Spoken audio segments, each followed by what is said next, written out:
Hey guys, welcome to the slide. Today we're going to talk about Industrial Revolution and economic difference between the United States and British Empire during the Industrial Revolution. So let's begin with what is Industrial Revolution. Industrial Revolution occurred early in Britain than it did in the United States. Therefore, the industrialization of Britain, which took place from approximately the 17th century to 18th-20th century, which is generally referred to as the First Industrial Revolution. During this period, production turned from using manual process to using machine process. The major source of power were steam and coal, and the process were certain on improving the efficiency of the textile industry. As a result, a manageable middle class and capital owner class were created, as well as a large urbanized working class.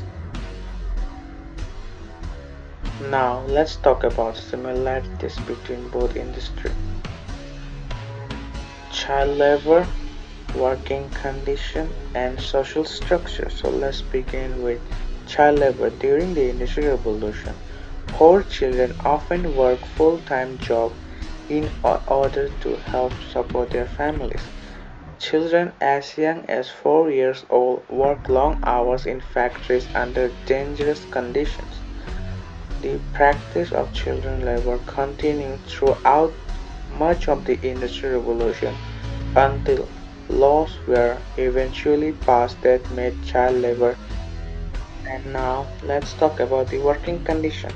The working conditions were terrible during the Industrial Revolution as factories were began built.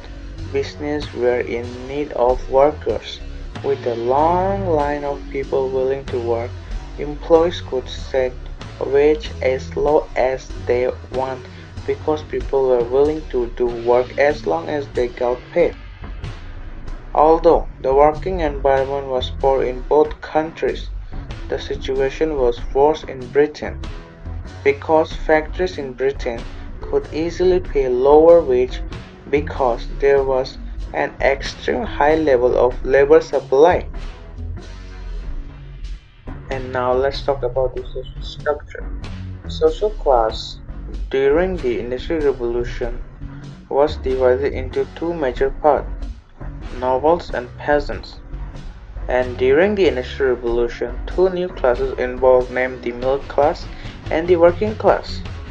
So let me first explain about these classes. The upper class was the wealthiest class. The people in the upper class inherited their money from the families. And now let's talk about the middle class. The middle class men had the right to vote and to represent in parliament. This class grew in number and wealth as soon the middle class started to become as powerful and rich as the upper class. They started to dress like the upper class and they host expensive dinner parties. And now let's talk about the working class. It was the poorest class. It was made up of people who could not make enough money farming and so had to work in factories. They work in factories for up to 16 hours a day, 6 days a week. They go low wages and work causes them injury and sometimes death. And now some of the inventor during the Industrial Revolution. George Stephenson developed the first steam power locomotive. Richard Arkwright invented the water frame with spinning. Abraham Darby used the coal to smelt iron from it or this produced better, less expensive iron. James Watt improved Thomas Nelson's steam engine. That's the topic, urbanization. One of the defined and most lasting features of the Industrial Revolution was the rise of cities in pre-industrial society. Over 80% of people live in rural areas as migrated moved from countryside to small towns, which become larger cities.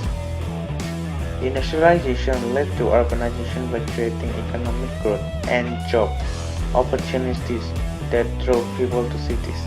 Urbanization typically begins when a factory or multiple factories are established within a region, thus creating a high demand of factory labor.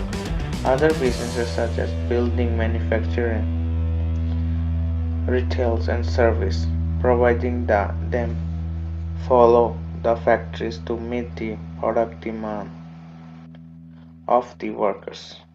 This created even more job and demand for housing, thus establish an urban area and boost the economy of America during the Industrial Revolution.